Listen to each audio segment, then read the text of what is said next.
For some charities, charity events is a fundamental part of us connecting with our community. But most charities plan parties. They focus on the guest list, the food, and the entertainment. So while you tick the box for well-being, your bank balance hasn't moved and your donor list hasn't improved. And when the night ends, what happens next? The success of a charity event is a strategic asset, giving you the opportunity for growth, awareness, and to build your reputation to be more attractive to funders and support. So today I'm going to share with you the secrets of running a successful charity event that ticks all the boxes and that will change the trajectory of your charity in the next coming months. Here are 5 key things to catapult your event planning to charity event success. It's the last Monday of the month, so that means it's time for Sherwood Park Hall's Charity News. My name is Shernette May, and here you'll find the ups and the downs, the ins and the outs of running a charity. So are you ready? Let's dive in. Number 1 is to define your primary focus. To start planning a successful charity event, you have to start at the base, which is the foundation. Most people will start with picking the venue, picking the date, but that is a mistake. So before you open that planning book and put pen to paper, the first thing you need to get right is the fundamental reason why you're doing the event in the first place. You must choose the primary driver as to what this event is all about. Your primary focus may be targeted fundraising. You need a new roof for your building. You need a minibus. It could be more about data acquisition, 500 people subscribing to your mailing list. Or it could be about strategic partnerships. Are you planning to impress a corporate sponsor? Or could your focus be just awareness of what we do as a charity to tell people how we change lives within our community? Your primary focus is your North Star, and it will dictate every decision that you make for your charity event. It will determine how you spend your budget, what you spend your budget on. It will determine what type of venue you choose. If you try to make everything a priority, then nothing is a priority. Number 2, the compliance shield. Don't forget compliance. Compliance is simply following the rules, and they are there for a reason. It is to ensure that the public is safe, the children are safe, the money is safe, and your charity's reputation is safe. One simple mistake can invalidate your insurance. It will tarnish your reputation with funders and make it harder to get funding.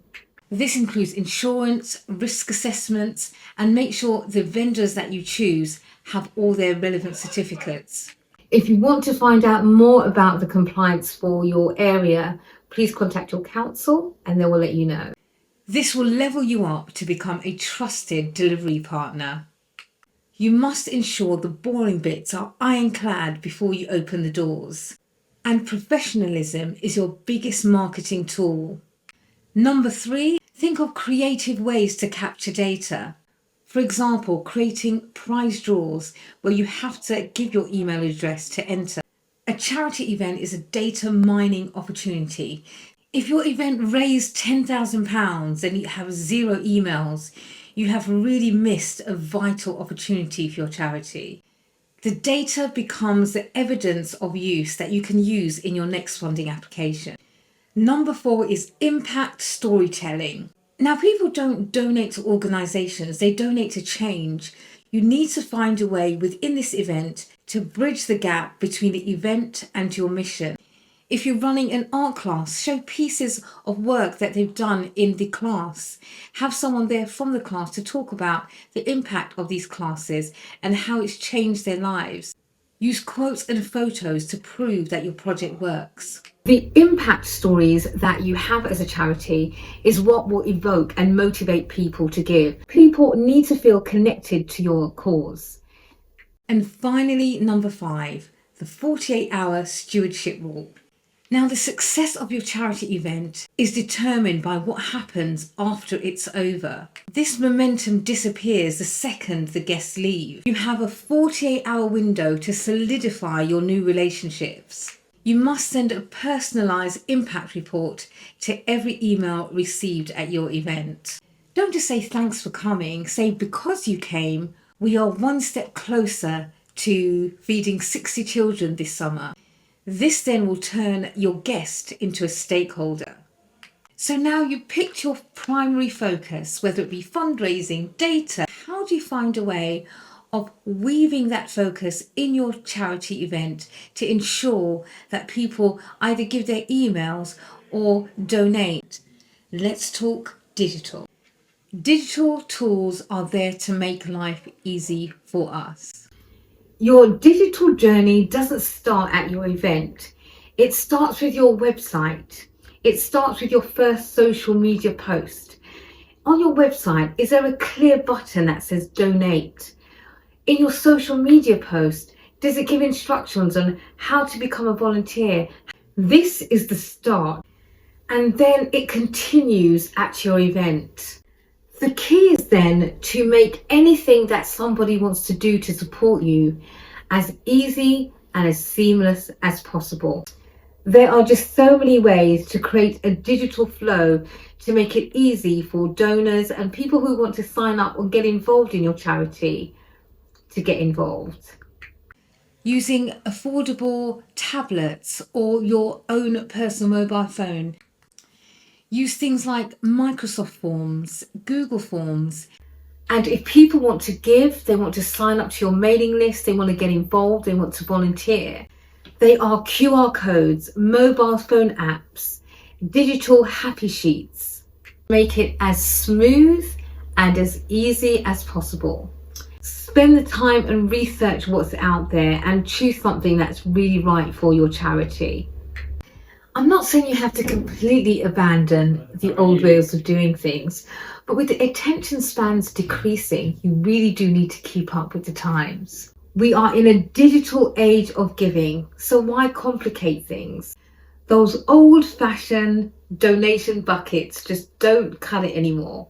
All the time, effort and resources, volunteer time that we spent to put this event on. You've served your community today, but did you make sure you can serve them tomorrow? You need to create that momentum for giving. If your aim is to make as much money as possible, if the ticket sales are free, do things like a silent auction, fund a need. Make sure everyone that is working on your event, from volunteers to staff, even some of the vendors, make them know what your primary goal is. Arm them with stories about your charity. So if anybody asks, they'll have something to say that will inspire someone to give more. Spend the time and research what's out there and choose something that's really right for your charity. With charities operating on razor-thin margins and limited staffing, an event can no longer be just a social gathering, and it must have a dual purpose, functioning both as a community celebration and a high-value strategic tool for data capture, partnership building, and long-term financial growth. I know it's a lot to take in, so I've done the heavy lifting for you. In the description below, you'll find a charity event blueprint checklist that you can take to your committee. It's the easiest way to tick all the boxes that funders and your community expect from a professional organisation. So if you find this video useful, please do click the like and subscribe button, and I'll see you on the next one.